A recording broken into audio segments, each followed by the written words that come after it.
Namaste, I'm Monica and you're listening to Vedic Arts. Have you ever wondered why a simple sound repeated silently or even loudly can stop panic in its tracks, dissolve years of anger, or make you feel like this entire universe is listening? Now, the sages didn't wonder, they knew. They called it mantra, or how Americans like to say mantra. It's the tool that turns ordinary human sound into divine technology. Today, in this episode, you're going to discover exactly how mantra works, why science is finally catching up to this, and some mantras that can really help change your life. You'll be listening to parts of a lecture by Pandit Atul Krishna, in which he explains and breaks down the meaning of mantra and quotes from ancient Vedic scriptures. Enjoy. Om Namo Bhagavate Vasudevaya. This is a very ancient mantra. It is invoking blessings of the Supreme Personality Vasudev. Vasudev is a name of the Supreme Person, which means that he is only realized by those who are in the stage of Vishuddha Sattva.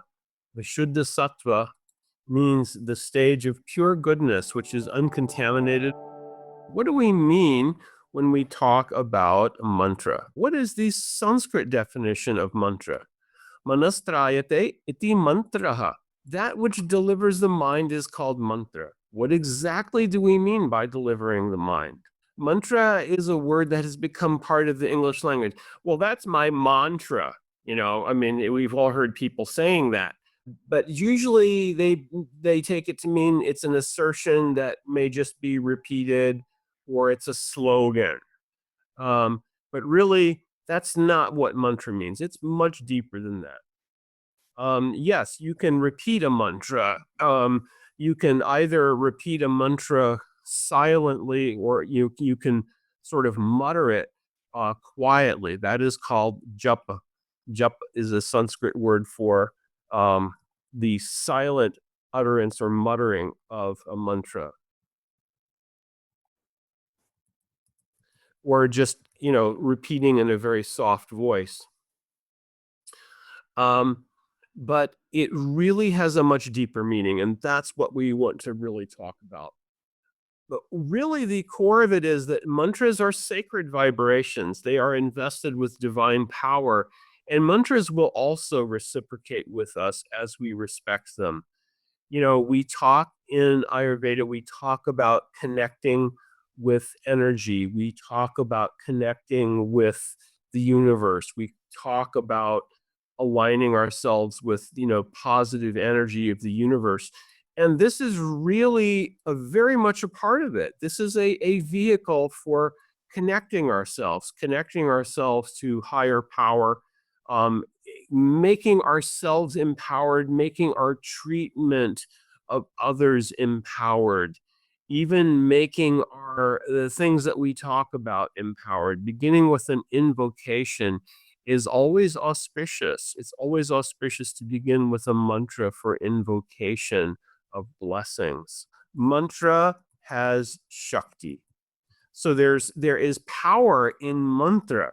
And when we repeat a mantra with respect, we are invoking power behind the mantra. It's sort of like, if I have a touch screen for a big power plant, and it's just a little touch screen on the wall for some industrial control system. But what it's hooked up to, I touch a button on that screen, and suddenly there are gigawatts of power that get routed down some cable. Immense power. And that's really what we're talking about when we say that mantras have power behind them. Our ability to access the mantra, it depends on our qualification. It depends on our state of mind and our alignment of our lifestyle. So you can't just, do a regular hedonistic lifestyle, for example, and then you go and I'm say, hey, I'm going to try a mantra and this is a cool thing, and suddenly I'm going to tap into the same power as ancient sages who dedicated their whole lives. No, you'll get some benefit from it, but it's not going to be the same. If you dedicate yourself and if you respect the power of the mantra, you will get more benefit from it. That's the takeaway here. I just want to point out what Abdul Krishna Prabhu is saying is the sound vibration that started the world is Om. It's a Pranava mantra, Om, and then this is how the world began. And it has inherent magical, powerful qualities in it, which Adho Krishna Prabhu is now going to describe. So, sound vibration is the most subtle and it can carry immense power. Sound also can permeate all layers of existence. And specifically, we are talking about our our psycho-spiritual existence, our psychophysical spiritual existence, mind, intellect, ego, body, the senses. Sound permeates all of these. We can use mantras, which are sound vibrations. They can be uttered quietly, which is japa, or they can be said out loud, which is kirtan. You know, so I mean, there's a kirtan, for example. You can say names of God like Govinda Damodara Madhava. A kirtan might be like Govinda Damodara Madhaveti, Govinda Damodara Madhaveti, Govinda Damodara Madhaveti, Govinda Damodara Madhaveti. It's from a very ancient song by a Vaishnav poet, it's a very, very sweet narration talking about activities in the spiritual realm in a very personal way. This is kirtan. So when we are singing or saying out loud, even, for example, in the invocation starting out, I said, Om Namo Bhagavate Vasudevaya. So this is a way that we can invoke a mantra, and we do it respectfully. We don't do it as a joke or anything like that. So there are different types of mantras. There are mantras that have specific invocations and purposes. There are also divine mantras, which can be used often and still with respect to obtain divine blessings. We should always give respect to mantras and we should treat them as divine personalities, and they will then reciprocate with us more. Now, one thing that we often hear is use of the sacred syllable Om. So there is one etymology of Om which has been given by Sri Jiva Goswami. He was a Vaishnava philosopher about 500 years ago and a great scholar. Akarenochate Krishna sarvalokaika nayakaha ukarenochate radha makaro jiva vachakaha. Om is taken as a plus u plus ma, where a represents Krishna, the supreme master of all worlds. U represents Radha, the divine supreme feminine potency, and ma, the individual Atma, joined together in service. So Om is a mantra in and of itself. It is also a seed invocation for other mantras. This is how Om is written in Devanagari. Of course, you can't go anywhere without seeing Om on maybe on a bumper sticker or something or on a shirt. It's a very popular symbol in the yoga community, but it represents the sacred syllable. Now, to simply meditate on Om, of course, one can do this. This can be done. It is a sacred syllable, but it is often used as the seed invocation for a mantra. So one might utter the mantra, Om Vishnave Namaha. We have used Om as the invocation because it is a way of saying, I am invoking the divine blessings. And then Vishnave, unto Vishnu, the all pervading supreme personality, Namaha, my obeisances. Om Vishnave Namaha. Om Vishnave Namaha. So many mantras begin with Om.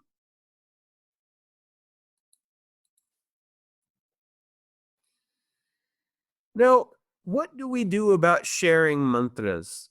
If we are sharing mantras, we shouldn't share them with people who have no respect or if people are going to be disrespectful because this is called aparad. Aparad means that it distances us from our object of veneration. Okay? Very important concept. We want to be respectful. We can share mantras that invoke divine blessings with someone who's ready to respect them. There should be some respect. It shouldn't just be a joke or the person is really skeptical and they think that it's all nonsense and just want to know what nonsense we actually do. Vishnu mantras will never have ill effect and they're good to share. Some mantras like Om Namo Bhagavate Vasudevaya, that is the invocation that we started with. That is a Vishnu mantra. That is a good mantra. Another Vishnu mantra that one can share is Maha mantra. Like Hare Krishna, Krishna Krishna, Hare Hare, Hare Rama, Rama Rama, Hare Hare. This is another Vishnu mantra which can be shared.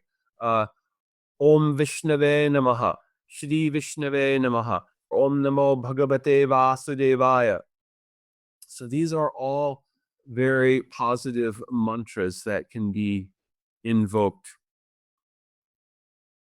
So some mantras that can be shared.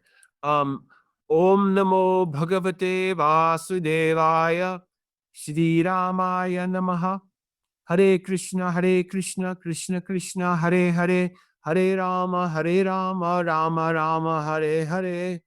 Om Vishnave Namaha. Om Namah Shivaya. Om Parvatyaya Namaha. Om Suryaya Namaha. Om Ganeshaya Namaha. These are mantras. Om Namo Bhagavate Vasudevaya. I salute the Supreme Personality Vasudev. Shri Ramaya Namaha. I salute Shri Ram. Shri Ram is also a name of the divine. Ramante yogino nante satyananda chidatmani iti rama padena sau param brahma vidhiyate. This is a verse from Gautamiya Tantra, which is describing the etymology of the name Rama. That person in whom yogis derive unlimited bliss, uh, who is the reservoir of Satchit and Ananda, um, is known by the name Rama from Ramante. It is a very beautiful etymology. Hare Krishna, this is the Hare Krishna Maha Mantra. It has been made fairly famous over the last few decades on street corners all over the world. Pretty much everyone has heard of this. It is actually a mantra. It is a Vedic mantra. It is in Kali Santana Upanishad. It is said that the Maha Mantra can completely vanquish all of the evils um, of the of the modern age of Kali, age of quarrel and hypocrisy. Om Namah Shivaya Gurave. Om Namo Bhagavate Vasudevaya. My Namaha. Namaha means I bow down, I salute.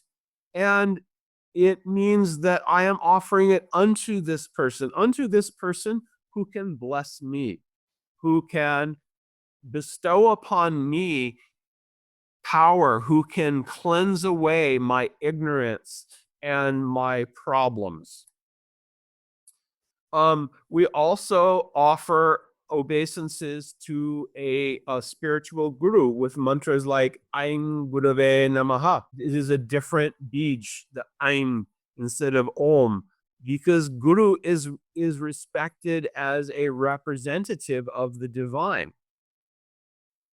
Um, you know, and so anyway, these mantras are all just amazing, wonderful mantras that we can adopt. Sometimes meditating on a mantra, uttering a mantra quietly, will give us reassurance. It will give us strength. It will give us freedom from fear, and it can also help to eradicate Ignorance. According to yoga philosophy, mind is the cause of our entanglement in worldly affairs and the suffering that results.